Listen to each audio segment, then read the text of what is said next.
She drives an old car,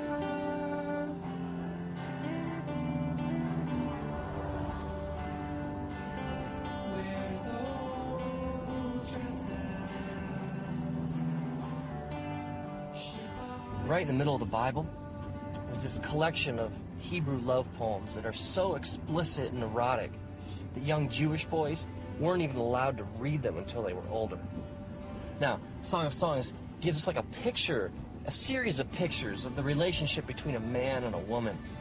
The joy, the struggle, the complexity. It's almost as if the love that this couple is exploring has a life of its own. The woman says several times, she says, do not arouse or awaken love until it so desires. It's almost as if she says, you know, whatever this is, it's so good, it's so beautiful, and we can't do anything to mess this up.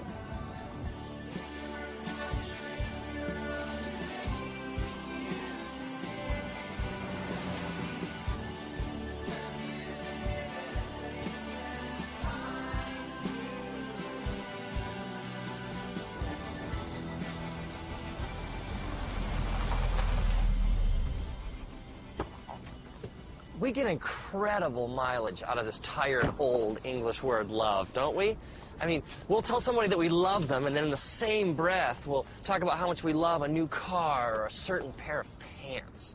I mean, I love my wife, and I also love tacos. Now, we have to keep in mind that Song of Songs was originally written in the Hebrew language, which has at least 3 different words for our English word love. The first word we find is the word Raya.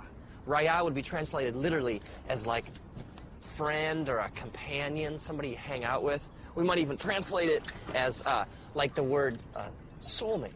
We hear people talk like this all the time. They'll say things like, you know, she's my best friend, or I could tell him anything. These are all expressions of Raya. And so we see that at the core of this relationship between these lovers, there's a friendship.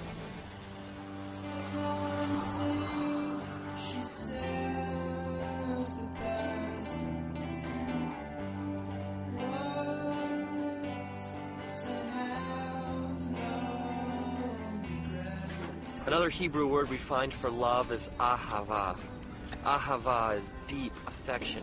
It's that sense of desiring to be with someone so much that your heart aches. Ahava is when your mind and your heart are bent towards your lover with such passion and intensity that you can think of little else. Now, my wife and I, we were friends for 4 years. 4 years of Raya, before anything more happened. And I was living in Los Angeles, and one weekend she came out to visit, so we went out for the first time. And there was a sense of anticipation in the air, this question we both had, you know, is there any ahava to go with our Raya? I remember sitting there at this restaurant in Santa Monica, a couple blocks in from the ocean. I remember this feeling came over me,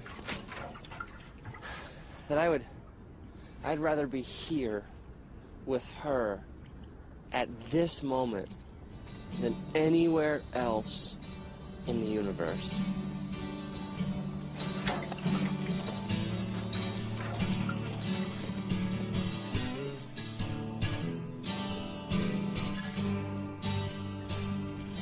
The lovers in Song of Songs declare that Ahava is as strong as death, that many rivers cannot quench Ahava. Ahava is love of the will.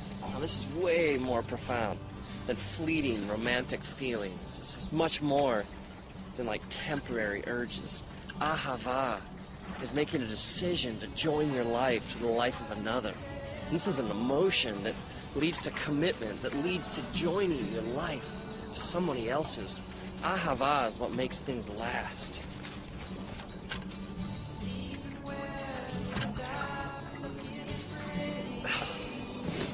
Maybe this would help. Let's think of these loves these dimensions to a relationship as flames. Okay, first we had our Raya flame. That's like the friendship, the soulmate aspect of a relationship. And then you have your Ahava flame, which is the flame of commitment and making a decision to join your life to another. But there's a third Hebrew word for love that we find in Song of Songs. It's the word dode. Dode is translated into English literally as to carouse, to rock, or to fondle. I think you get the idea behind this flame.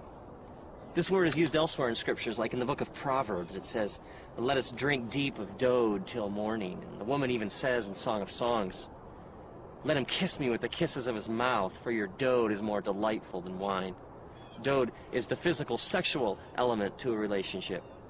This is where we get the Greek word eros, which is translated literally as like erotic in the English language. So we have our Raya flame, we have our Ahava flame, and we have our dode flame.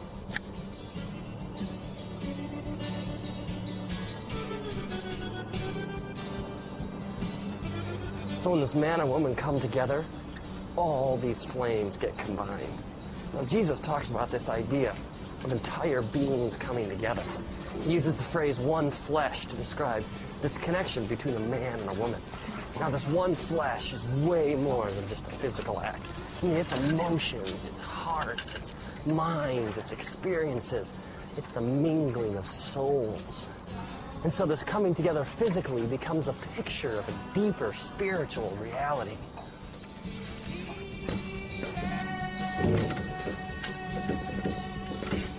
So Jesus teaches us that sex is ultimately a spiritual act.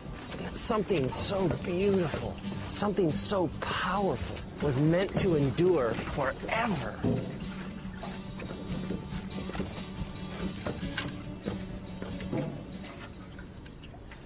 See, the one flame burning all by itself will never be as hot as all the flames burning together.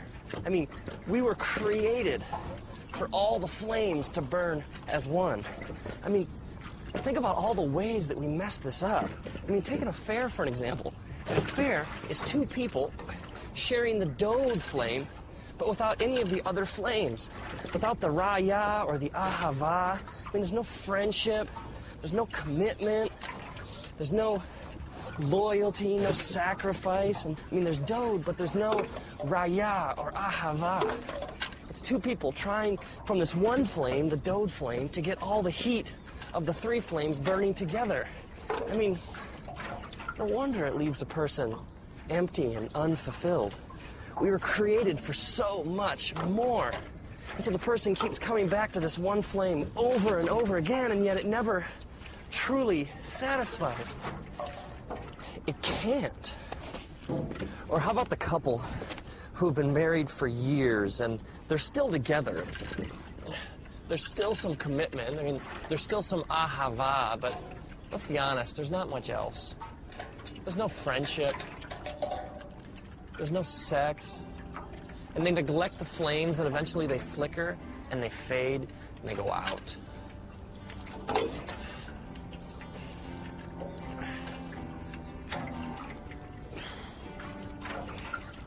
When you separate the flames, it can never really satisfy. It's like you're living outside how God wired you to live. I mean, maybe our culture has no clue what true sexuality really looks like. Maybe the world around us, when it comes to sex, just doesn't get it. I mean, true sexuality is vast and mysterious. It involves all of you. I mean, you have a body, but you also have a soul and a spirit. And love is two people coming together and giving all of themselves to each other forever. And now, may you honor the way that God created you. May you have a profound sense of respect for the fact that you are a deeply spiritual and mysterious being, and that love is ultimately a profoundly spiritual thing. May you realize that the three flames are meant to burn together, and may you discover the big flame.